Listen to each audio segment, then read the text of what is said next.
Shri Sanjay Singh ji, 10 minute, कितनी minute है? आपकी धन्यवाद। 23 मिनट है जी, बहुत बहुत धन्यवाद वाइस चेयरमैन महोदया कि आपने मुझे महामहिम राष्ट्रपति के अभिभाषण पर अपनी बात कहने का मौका दिया। 11 महीने के बाद इस सदन में दोबारा आने का मौका मिला महोदया, और इस बीच कई घटनाएं घटित हुई। मैं उसकी डिटेल में नहीं जाना चाहता, लेकिन राष्ट्रपति जी के अभिभाषण में जो बिंदु आए हैं उसके बारे में जरूर आपके सामने कुछ बात कहना चाहता हूं। महोदया, जिक्र किया गया कि भारत दुनिया का सबसे बड़ा लोकतंत्र है और बहुत अच्छे ढंग से चुनाव संपन्न हुआ,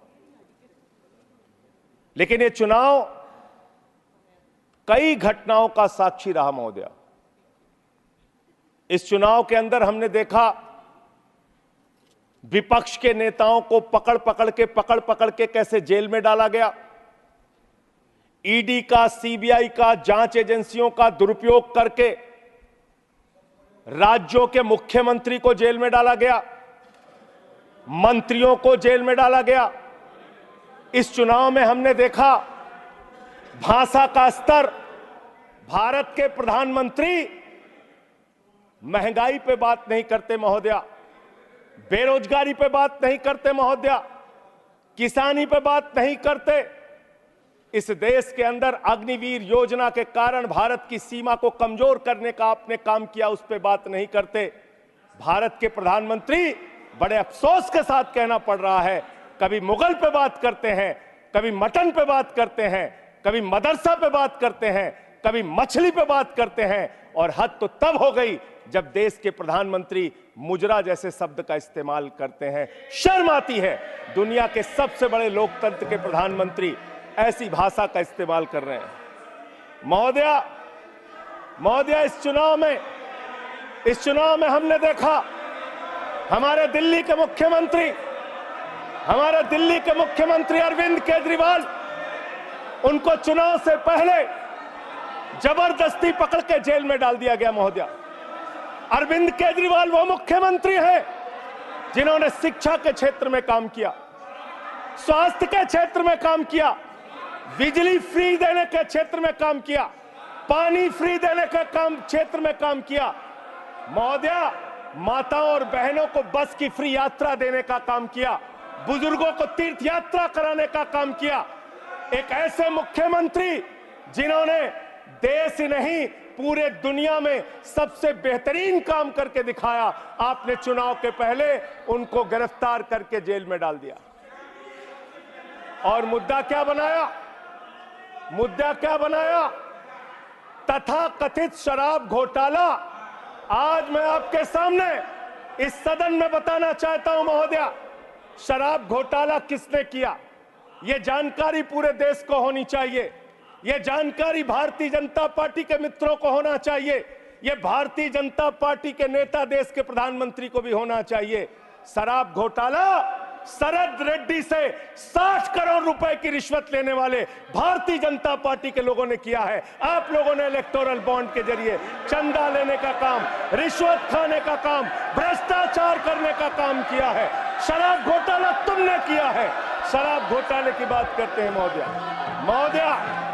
महोदया, यही चिल्लाने का काम करते हैं। मैं अपनी बात कहना चाहता हूं महोदया, कृपया दिल्ली के मुख्यमंत्री को ईडी कोर्ट ने जमानत दी महोदया। ईडी कोर्ट ने कहा अरविंद केजरीवाल निर्दोष है।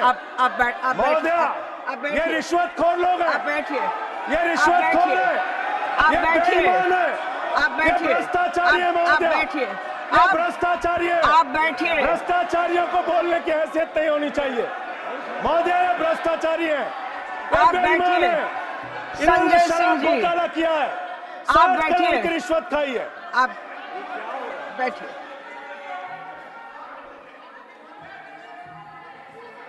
आप बैठिए।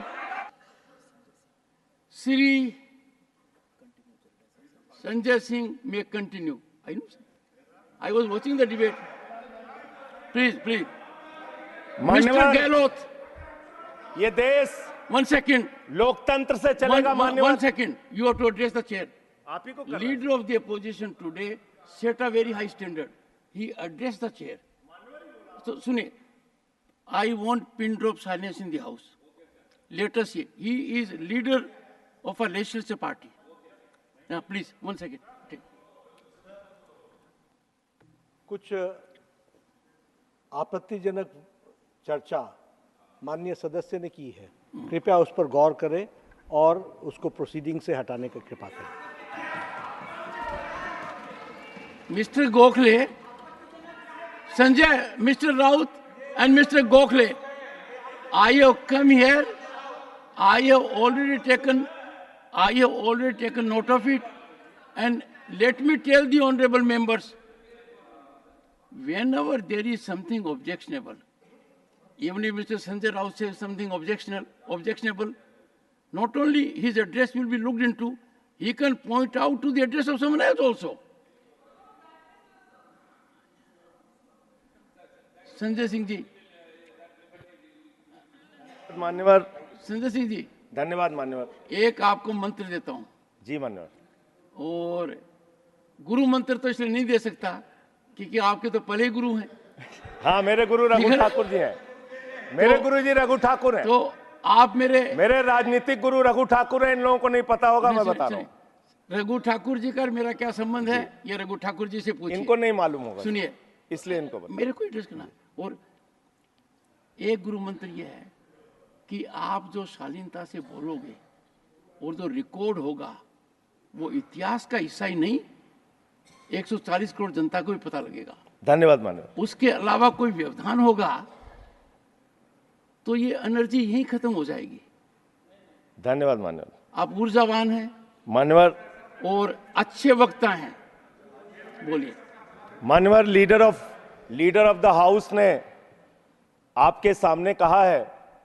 मेरे स्पीच में मैं आपसे खुद अनुरोध कर रहा हूं मान्यवर, लीडर ऑफ द हाउस की बात को मानते हुए, कोई भी बात तथ्यों के परे हो तो निश्चित रूप से उसको कार्रवाई से आप हटा दीजिएगा। ये मैं अनुरोध कर रहा हूं गुड। मान्यवर, राष्ट्रपति जी के अभिभाषण में अमृतकाल की चर्चा की गई। हमने देखा अमृतकाल मान्यवर, हमने देखा किस तरह से विपक्ष के नेताओं को पकड़ पकड़ के जेल में डाला गया। महाराष्ट्र चले जाइए तो अनिल देशमुख जी को 14 महीने जेल में रखा गया, बाद में कह दिया न्यायालय ने सबूत नहीं, जमानत मिल गई। संजय रावत जी को 100 दिन 103 दिन जेल में रखा गया मान्यवर, बाद में उनको जमानत मिल गई, कोई सबूत नहीं। मुझे 6 महीने जेल में रखा गया मान्यवर, और 3 जजों ने सुप्रीम कोर्ट के मुझे जमानत दे दी। दिल्ली के मुख्यमंत्री, अब देख लीजिए, मैं आपके नियम का पालन कर रहा हूं मान्यवर। बोलते रहिए। दिल्ली के मुख्यमंत्री मान्यवर ईडी कोर्ट के सामने अपने उनके वकील जो दलील देते हैं, जो बहस करते हैं, जो अपना पक्ष रखते हैं, उसके आधार पर ईडी कोर्ट ने कहा, और यह फैसले में दर्ज है मान्यवर, कि अरविंद केजरीवाल पूरी तरीके से निर्दोष हैं और ईडी उनके खिलाफ बायस होकर काम कर रही है, दुर्भावना से काम कर रही है, और उनके खिलाफ मनी ट्रेल का कोई मामला नहीं है। ये मैं इसलिए आपके सामने बोल पा रहा हूं कि ये कि कोर्ट का फैसला है, सार्वजनिक है मान्यवर, इसलिए मैं बोल रहा हूं। एक सेकंड जी। माननीय सदस्यगण, अपने देश में व्यवस्था के तहत एक कानूनी प्रक्रिया है। उस कानूनी प्रक्रिया के तहत ही व्यक्ति ट्रायल फेस करता है, कई बार उसको जेल भेजा जाता है, कई बार जमानत दी जाती है। जिनको जमानत दी जाती है उनको बाद में सजा भी हो जाती है। जिनको जमानत नहीं दी जाती, सुनिए, कांट यू प्लीज सुनिए, जिनको जमानत नहीं दी जाती है वो बरी हो जाते हैं। ये एक प्रक्रिया है। पर जिस फैसले की आप चर्चा कर रहे हैं वो फैसला सब जुडिस है, उस फैसले पर रोक लगी हुई है, वो फैसला ऊपर की अदालत के अंदर निर्धारित होना है। तो उस परिस्थिति में आप उस फैसले को सही मानकर न्यायालय के ऊपर टिप्पणी कर रहे हैं। देश के एक न्यायालय ने अपना विवेक लगाकर उस फैसले को स्थगित कर दिया है। Therefore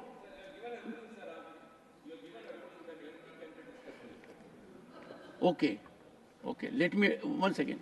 Let me.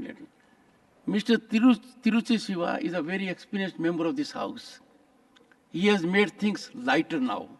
He thinks I can say everything and anything myself, or you can say it.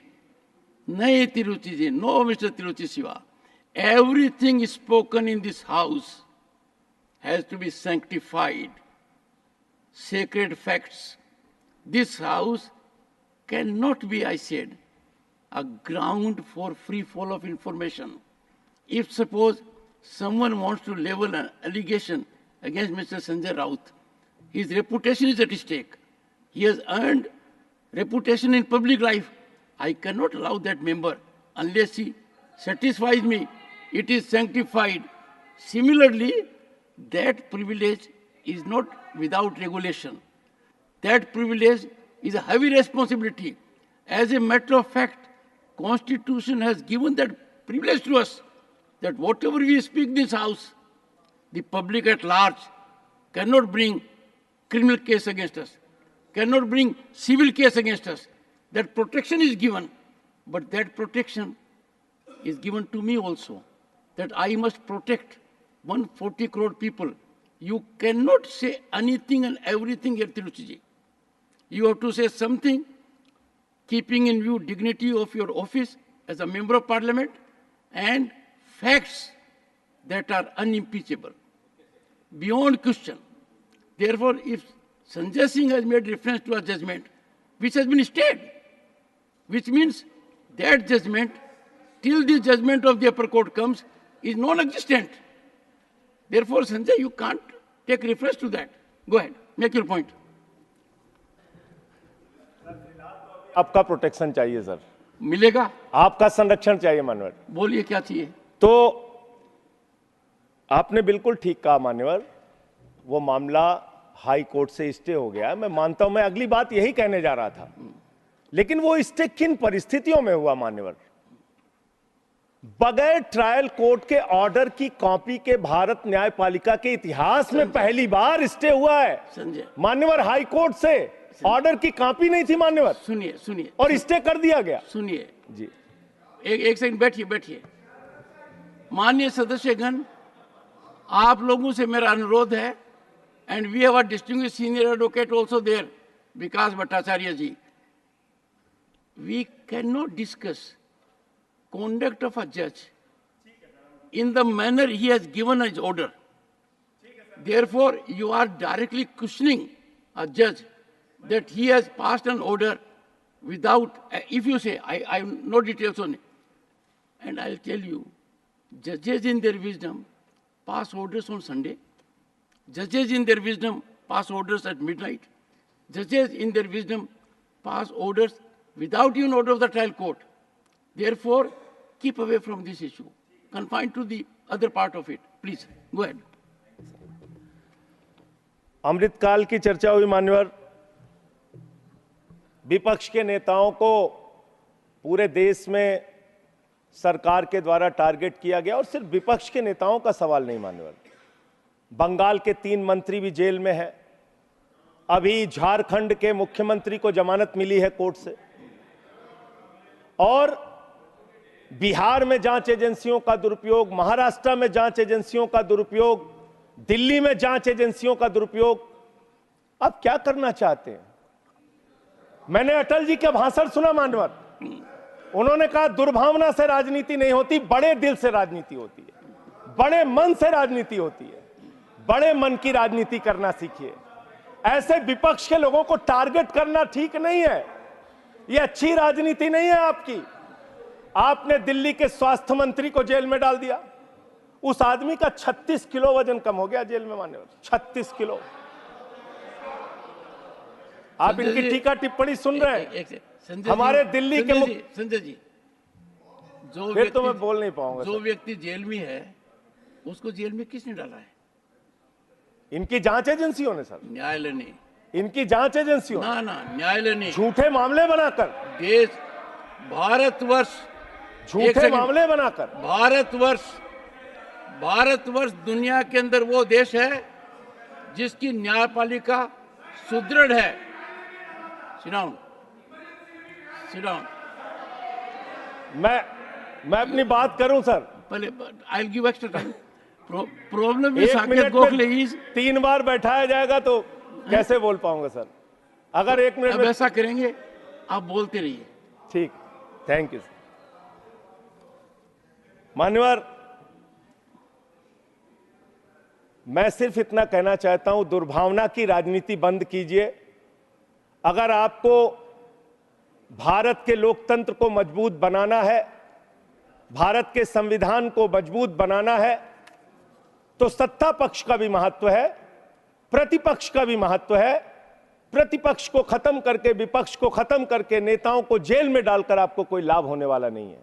और पता नहीं कौन आपको सलाह देता है, किस गलतफहमी में आप लोग रहते हैं।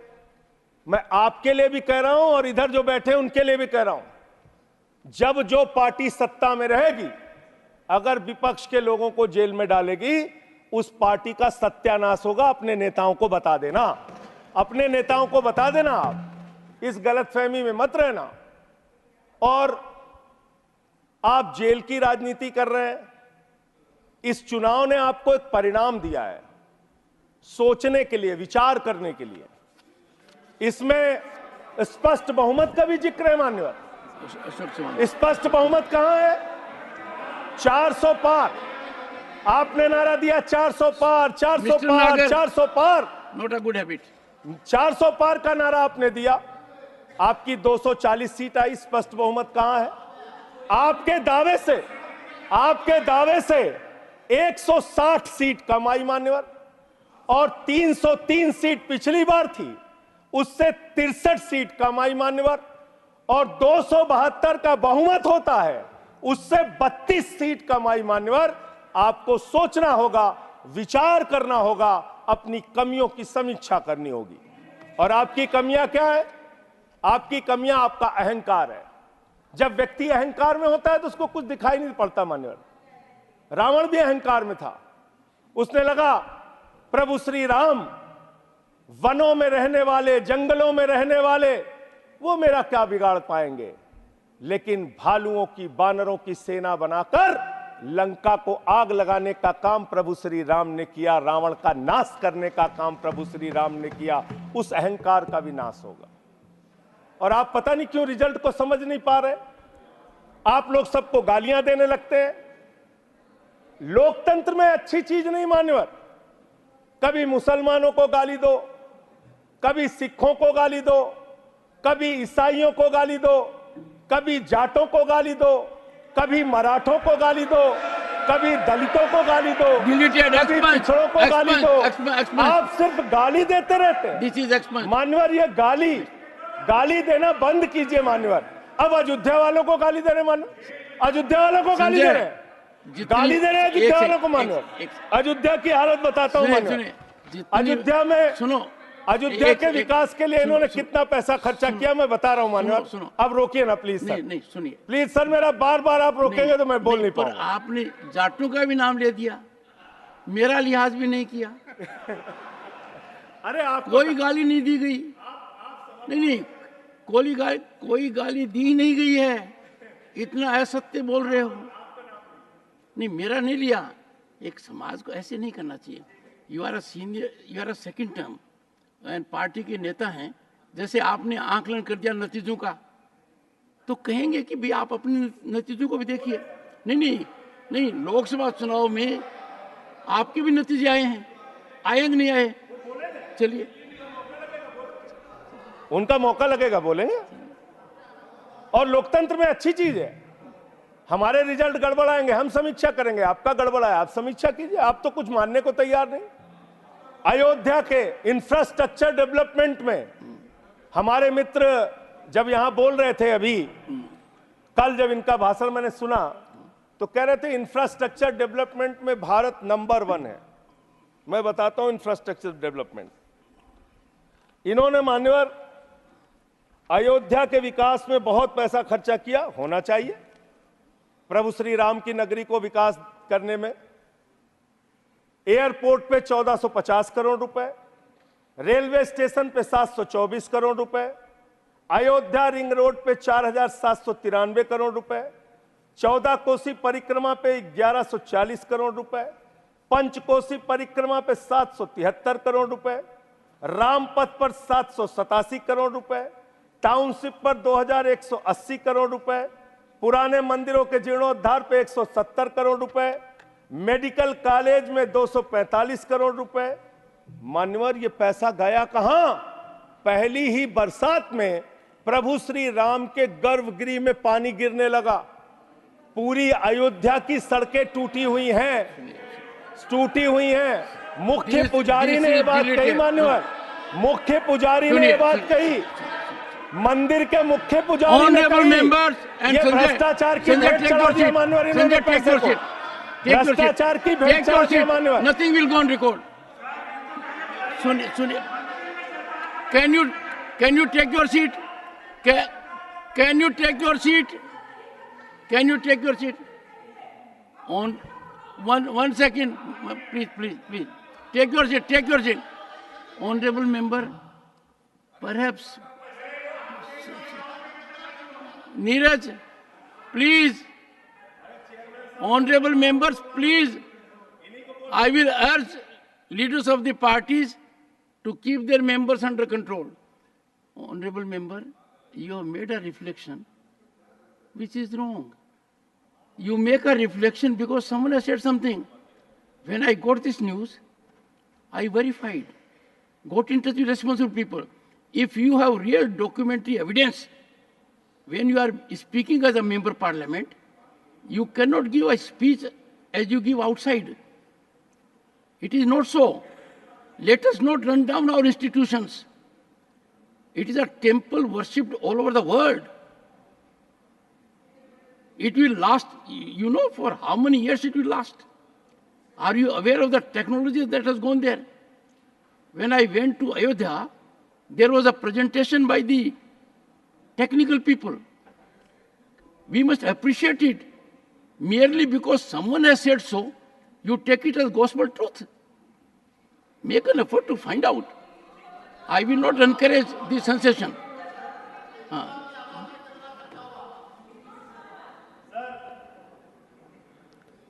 इस अमृत काल के दौरान तमाम घटनाएं देश में घटित हुई। अग्निवीर जैसी योजना देश के अंदर आई, 4 साल की नौकरी, 17 साल में एक जवान सेना में भर्ती होगा, 21 साल में रिटायर हो जाएगा।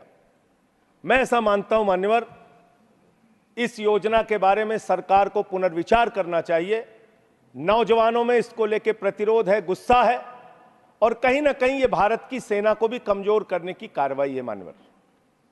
अगर आप कारगिल के युद्ध को देखें और उसके पहले भी जो सेना के अधिकारियों से आप बात करेंगे, 5 साल तक जब कोई फील्ड में काम कर लेता है जवान, उसके बाद युद्ध के स्थिति में उसको इस्तेमाल किया जाता है, उसको आगे किया जाता है। इसलिए मान्यवर, यह अग्निवीर योजना कहीं ना कहीं भारत माता की सुरक्षा के साथ समझौता करने की कोशिश है, उस पर भी पुनर्विचार आपको करना चाहिए, इसको वापस लेना चाहिए।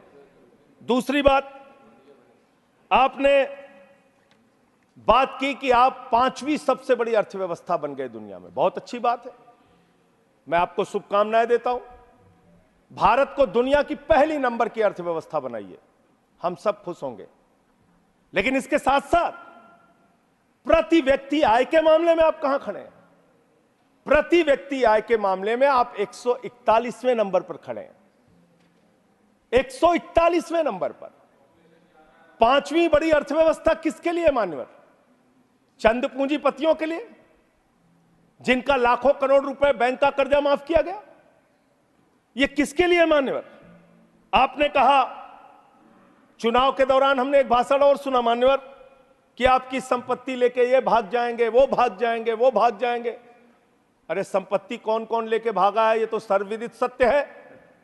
20,000 करोड़ रुपए लेके नीरव मोदी भाग गया, 10,000 करोड़ रुपए लेके विजय माल्या भाग गया, 3,000 करोड़ लेके ललित मोदी भाग गया। ये कौन है?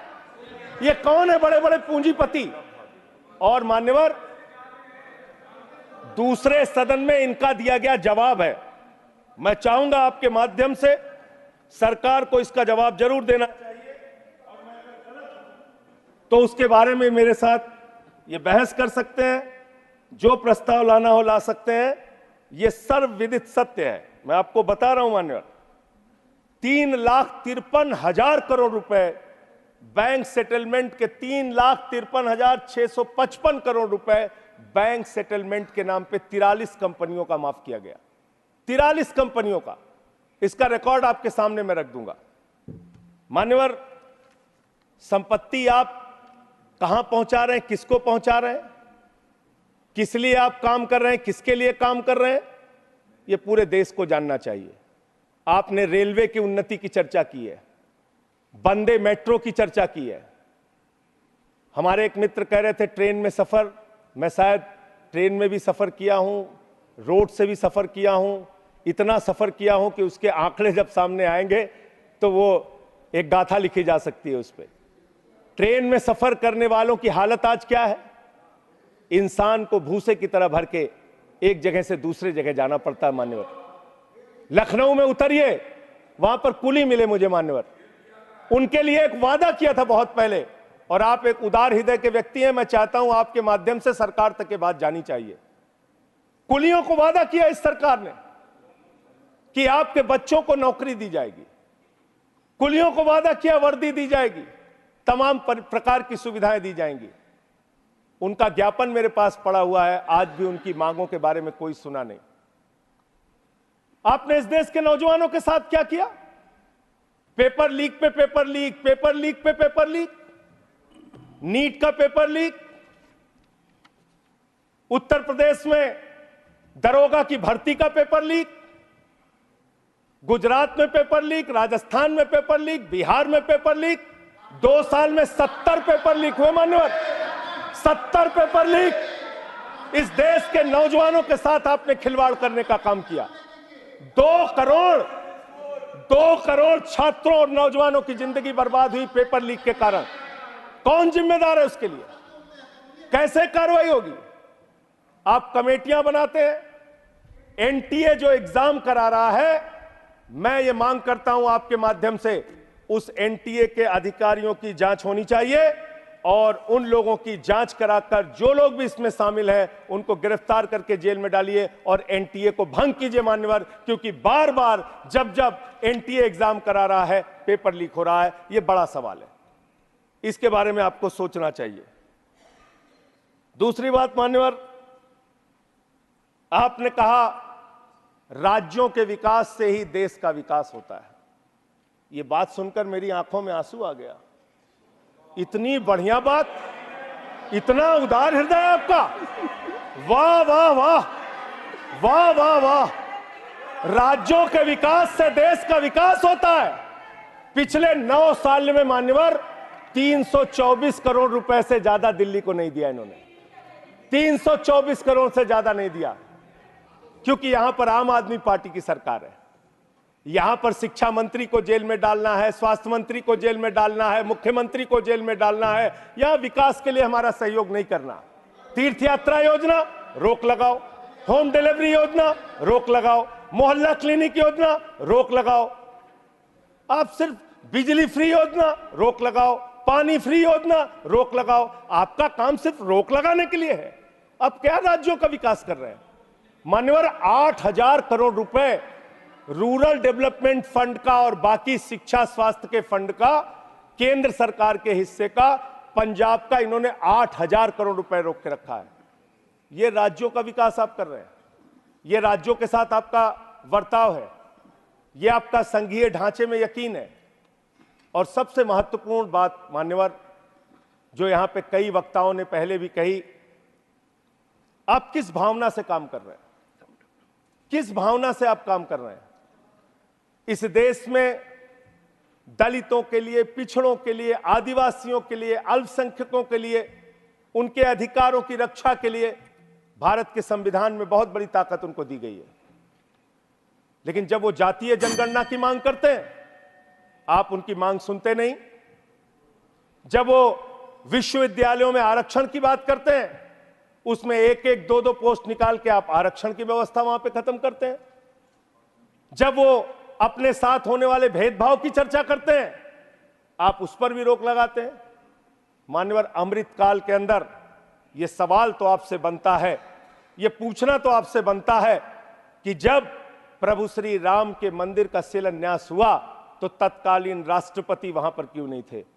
जब उस प्रभु श्री राम के मंदिर का उद्घाटन हुआ तो मौजूदा राष्ट्रपति वहां पर क्यों नहीं थी?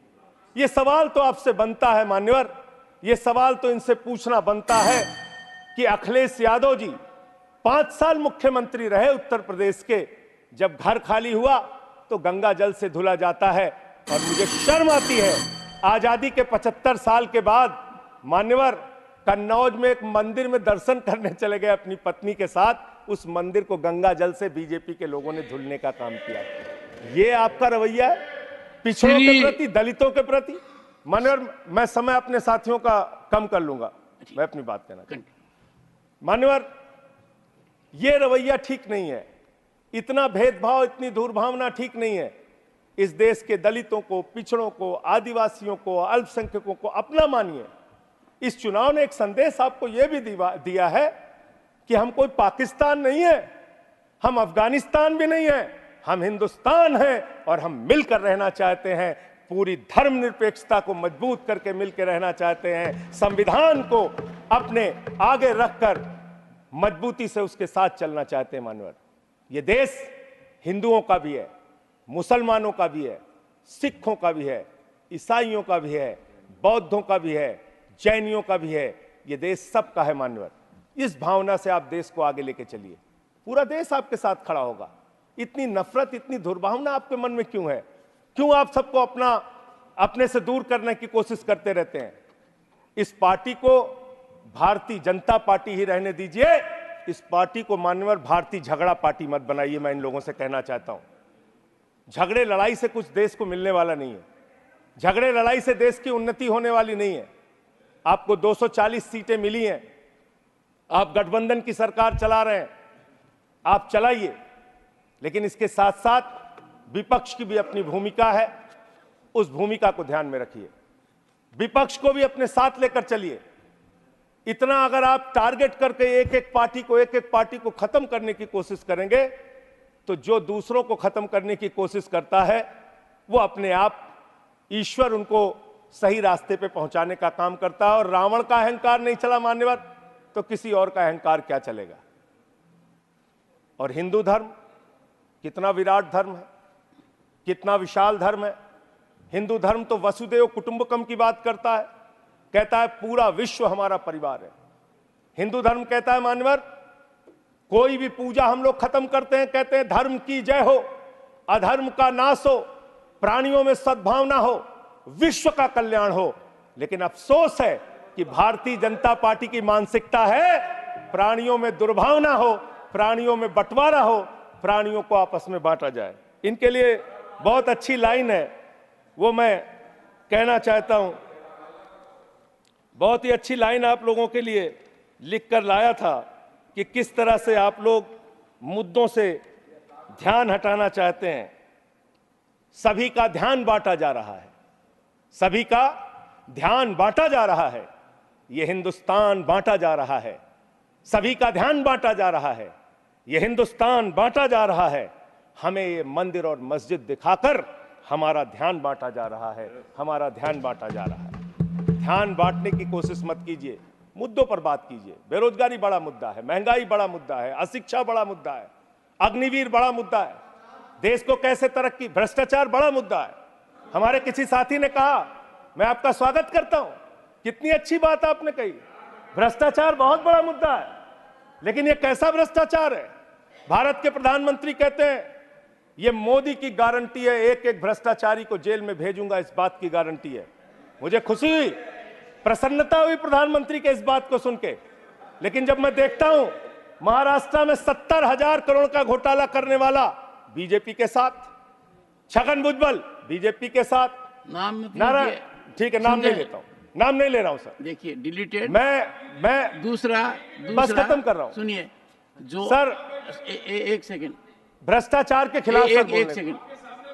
इस सरकार ने ईमानदारी का मिस्टर संकल्प जयराम लिया है। Ramesh, first you are speaking while sitting on your seat. I am sure you are very senior man. You know it. And secondly, why are you intervening? मतलब I expect from a learned man like you a different kind of conduct which can be exemplified by others. Please help तो me. Sir प्रधानमंत्री जी का Sanjay ji. these are deleted. ठीक है, आपका जो फैसला है मान्य सर। मान्यवर प्रधानमंत्री जी ने कहा किसी भी भ्रष्टाचारी को नहीं छोड़ूंगा, इस बात की गारंटी है। लेकिन पूरे देश में जब हम लोग निगाह उठाते हैं तब मुझे उनके नारे का मतलब समझ में आया। वो नारा ये है कि एक भी भ्रष्टाचारी को नहीं छोड़ूंगा, ये मोदी की गारंटी है। सारे भ्रष्टाचारियों को बीजेपी में शामिल करूंगा, ये प्रधानमंत्री की गारंटी है। ये गारंटी है आपकी। अच्छी बात है, कीजिए, तरक्की करेंगे आप लोग। और एक वॉशिंग मशीन भी चल रही है। लेकिन मैं एक बात जरूर कहना चाहूंगा, आपने मुझे रोक दिया मान्यवर, मैं मानता हूं आपके आदेश का पालन करूंगा। लेकिन सब जगह चंदा दो धंधा लो स्कीम मत चलाइए। इलेक्टोरल बॉन्ड में आपका पर्दाफाश हो चुका है। 3,02,000 करोड़ रुपए के ठेके अलग अलग कंपनियों को दिए गए, जिनसे इलेक्टोरल बॉन्ड के नाम पे पैसा लिया गया। इसकी जांच होनी चाहिए, इसकी जांच होनी चाहिए मान्यवर। और मैं अयोध्या का जिक्र करने लगा, आप सब लोग नाराज हो गए। मेरे मन में भी नाराजगी है, गुस्सा है। मैंने चेताया था आपको, एप्लीकेशन भी दी थी, कोतवाली तहरीर दी थी। प्रभु श्री राम के मंदिर के स्थल पर ऐसे काम नहीं होने चाहिए। सड़कों पे गड्ढे बनेंगे तो सवाल उठेंगे और वो सवाल आपसे पूछे जाएंगे। मान्यवर, प्रभु श्री राम है, आपने उनके लिए गाना बना दिया। जो राम को लाए हैं हम उनको लाएंगे। बताइए आप, यहां पर बैठा हुआ कोई व्यक्ति क्या इस हैसियत में है कि वो राम को ला सकता है? नहीं। भगवान श्री राम हम सबको लेके आए हैं। भगवान इंसान को लेके आता है, कोई इंसान भगवान को नहीं ला सकता। और प्रभु श्री राम के लिए हमारे एक बहुत पुराने कवि हैं यमुना प्रसाद उपाध्याय जी, उन्होंने लाइन लिखी थी कि तुम्हारी पोल पट्टी खोलने लग जाए तो क्या हो, तुम्हारी पोल पट्टी खोलने लग जाए तो क्या हो, अगर मंदिर की मूरत बोलने लग जाए तो क्या हो, बताओ ब्रह्म बेला में जहां तुम पाप धोते हो वही सरयू का पानी खौलने लग जाए तो क्या हो। आज सरयू का पानी उबाल मार रहा है। अयोध्या में जो हालात हैं वो आपको देखना चाहिए। और अयोध्या के परिणाम से आप नाराज हुए, नाराज होना बनता है, लेकिन उसके कारण आपने सोचे। राम पथ गमन मार्ग, अयोध्या हारे आप, प्रतापगढ़ हारे, सुल्तानपुर हारे, कौशाम्बी हारे, सीतापुर हारे, रामपुर हारे, श्रावस्ती हारे, प्रयागराज हारे, चित्रकूट हारे। जहां जहां से प्रभु श्री राम गुजरे थे वो सारी सीटें आप लोग हार गए। नासिक हारे, रामटेक हारे, तो इसकी समीक्षा कीजिए। वर्धा हारे,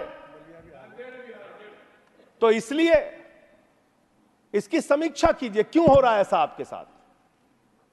भगवान के नाम पर आप श्रद्धा रखिए और उस श्रद्धा को, उसका विस्तार कीजिए, हमें कोई आपत्ति नहीं है।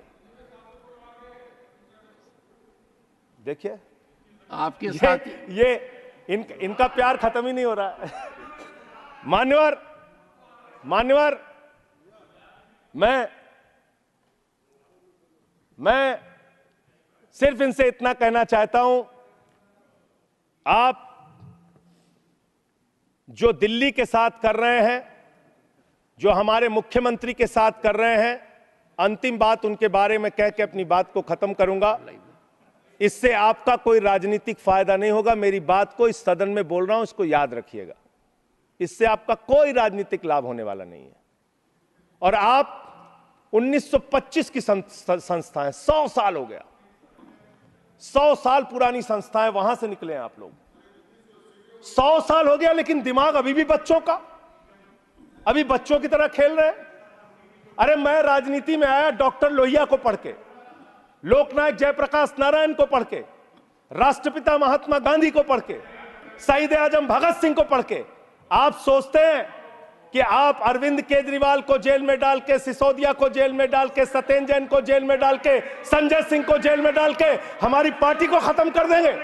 ये होने वाला नहीं है, ये कतई होने वाला नहीं है। याद रखना, इस शरीर के 100 टुकड़े भी कर देंगे आप, तो आपके सामने झुकने वाले नहीं हैं। आपसे लड़ेंगे और जीतेंगे। आप डालिए, उत्पीड़न कीजिए, जितना करना चाहते हैं आप कीजिए उत्पीड़न। 6 महीने जेल में रखा आपने सोचा आपके सामने नतमस्तक हो जाएंगे? इस मां भारती ने बहुत सारे बेटे ऐसे पैदा किए हैं जो आपके सामने कभी सर नहीं झुकाएंगे।